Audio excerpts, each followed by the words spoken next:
Pemirsa, angin puting beliung disertai gelombang tinggi terjadi di Laut Alor, Nusa Tenggara Timur. Ya, akibatnya sejumlah peralatan di dalam sebuah kapal yang tengah berlayar berserakan di lantai kapal. Beginilah video amatir yang diambil salah seorang ABK kapal. Merekam detik-detik angin puting beliung di laut sebelum mereka dihadang gelombang besar. Angin puting beliung ini terjadi persis di utara Pulau Alor setelah KMP Ile Mandiri yang berlayar dari Flores tujuan Kalbahi, Alor, NTT, memasuki perairan Alor, tepatnya dekat Pulau Buaya dan Ternate, Kecamatan Alor Barat Laut. Selain puting beliung, gelombang tinggi air laut juga sempat masuk ke dalam kapal. Akibatnya, barang-barang di beberapa ruangan kapal, termasuk ruang kemudi, tampak berserakan di lantai. Rekaman video yang tersebar di media sosial ini diduga terjadi Selasa kemarin. Sebelumnya, pihak BMKG juga telah memberikan larangan untuk pelayaran di wilayah Nusa Tenggara Timur akibat cuaca buruk yang diperkirakan akan terjadi dalam beberapa hari ke depan. Dari Alor, NTT, Dani Manu melaporkan. Pemirsa, BMKG meminta masyarakat ekstra waspada menghadapi ancaman cuaca buruk sepanjang akhir tahun 2022. Peningkatan curah hujan terjadi di berbagai wilayah dan berpotensi mengakibatkan banjir serta longsor.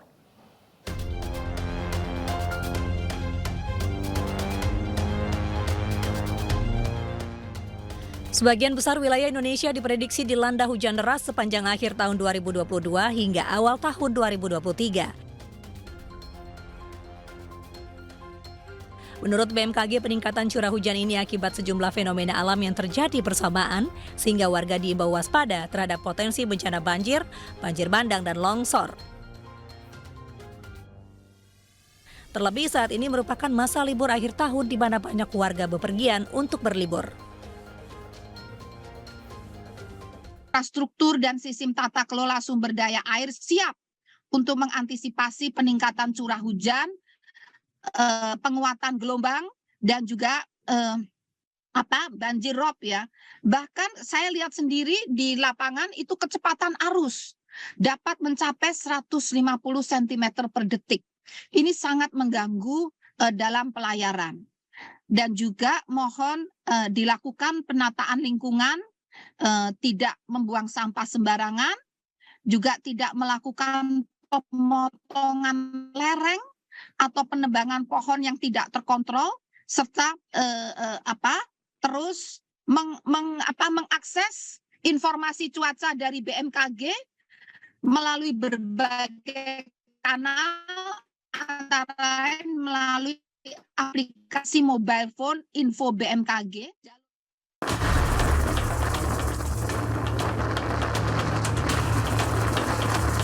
Hujan ekstrim diprediksi akan melanda wilayah ibu kota hingga tanggal 1 Januari 2023 mendatang.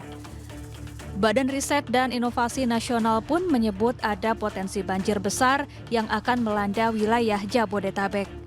Potensi hujan ekstrim hingga badai ini diprediksi mulai terjadi pada 28 Desember 2022. Bukan tanpa alasan, prediksi badai dan banjir besar ini berdasarkan analisa data dari satelit sistem peringatan dini yang dimiliki BRIN. Badai dahsyat dari laut akan dipindahkan ke darat dengan 2 jalur, yaitu dari barat yang membawa hujan badai dari laut dan dari utara melalui angin permukaan yang kuat. Akibatnya, wilayah Banten, Jakarta, dan Bekasi akan menjadi lokasi sentral yang akan dilanda badai tersebut. Warga Jabodetabek juga diimbau untuk mewaspadai fenomena tol hujan laut dan darat pemicu banjir. Jalan tol hujan ini menjadi jalan bagi badai untuk menimbulkan banjir di wilayah Jabodetabek. Bahkan badai yang akan terjadi diprediksi berlangsung dengan durasi lebih dari 6 jam. Dari Jakarta, tim liputan iNews melaporkan. Ya, BMKG meminta masyarakat ekstra waspada menghadapi ancaman cuaca buruk sepanjang akhir tahun 2022. Untuk membahasnya sudah bergabung bersama kami Kepala BMKG, ada Ibu Dwi Korita Karnawati. Selamat siang Ibu Dwi Korita. Selamat siang Mbak Syafa dan Mas Gede. Assalamualaikum warahmatullahi wabarakatuh. Waalaikumsalam warahmatullahi wabarakatuh. Ibu Dwi Korita, kemarin riset BRIN menyebut bahwa hari ini akan ada cuaca ekstrim. Lalu bagaimana pantauan prediksi cuaca dari BMKG pada hari ini dan juga beberapa hari ke depan, khususnya di kawasan Jabodetabek? Masih sama dengan prediksi yang kami sampaikan tanggal 21 Desember yang lalu saat kami mengeluarkan peringatan dini yang pertama berlaku mulai 23 Desember hingga 2 Januari dan diulangi pada tanggal 25 Desember masih sama kondisinya dan tanggal 27 Desember kami keluarkan peringatan dini lagi yaitu potensi terjadinya hujan lebat dapat mencapai ekstrim di berbagai wilayah Indonesia, tidak hanya di DKI ya, di Jawa itu mulai dari Banten, Jawa Barat, DKI, Jawa Tengah, Jawa Timur, daerah Sema Yogyakarta, Bali sampai Nusa Tenggara, dan juga yang sangat perlu diwaspadai saat itu kami mengingatkan di Laut Jawa, karena pesisir Laut Jawa ini dan juga lautnya ini saat itu diprediksi berpotensi untuk terjadi gelombang tinggi dan juga arus yang kuat ya dan banjir rob. Demikian juga di Samudra Hindia dan di berbagai perairan di wilayah Indonesia. Jadi kondisinya kurang lebih masih sama, potensi ekstrim berupa hujan lebat ataupun ekstrim, angin kencang, bisa disertai kilat petir. Demikian. Ya, Dan Ibu, gelombang tinggi. Ibu ini kan bertepatan juga dengan libur Natal sudah berlalu juga tahun baru ini Bu ya. Nah, kalau imbauan Ibu kepada orang-orang yang masih berencana untuk melakukan liburan seperti apa Bu?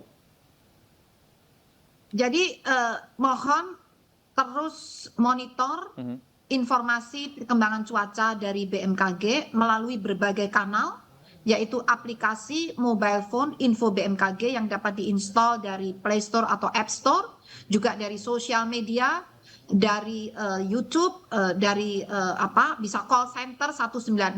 Maksudnya apa? Biar bisa melakukan strategi atau adaptasi ya. Kalau sudah terlanjur bepergian, kapan harus istirahat dulu saat misalnya hujannya kan bisa diketahui itu beberapa jam sebelumnya bahkan beberapa hari sebelumnya kapan akan hujan dari aplikasi itu 6 hari sebelumnya sudah bisa diketahui sehingga bisa mengatur perjalanan agar lebih aman dan nyaman.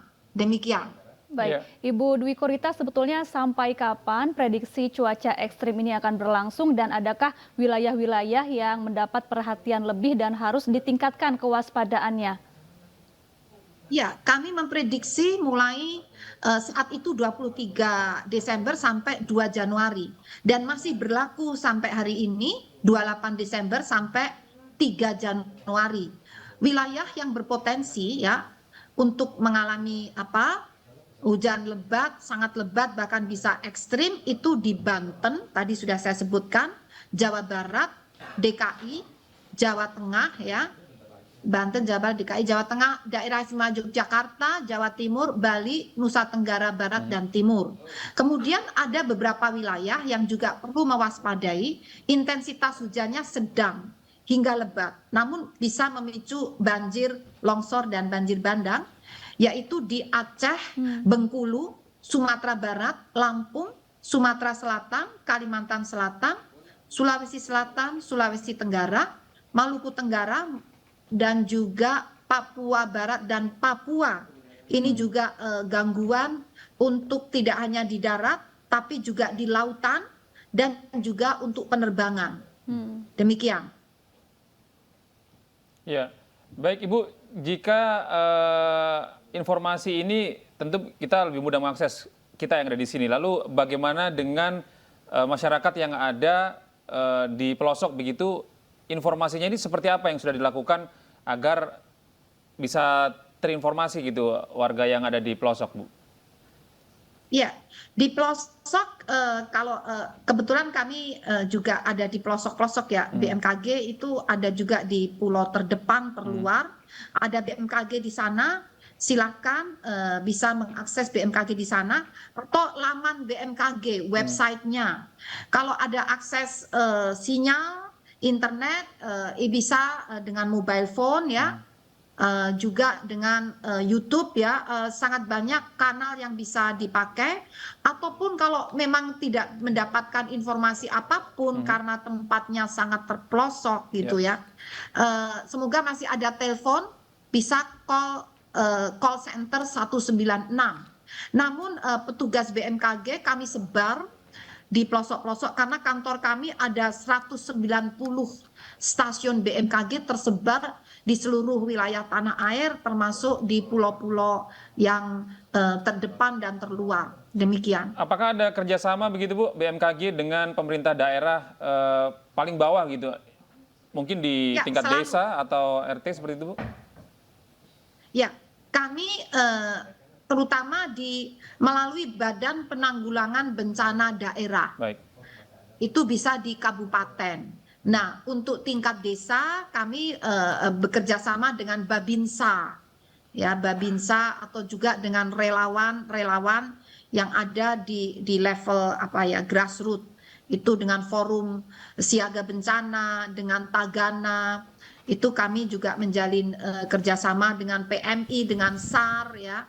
Terutama dalam hal penyebarluasan informasi, dan juga melalui RRI, melalui program Kentongan. Insya Allah kalau RRI itu kan terdengar sampai ke ujung Pelosok, tanah ya. air, Baik. ke pelosok-pelosok, dan TVRI dan media lainnya. Demikian. Baik, terima kasih Ibu Dwi Korita Karnawati, Kepala BMKG atas informasinya.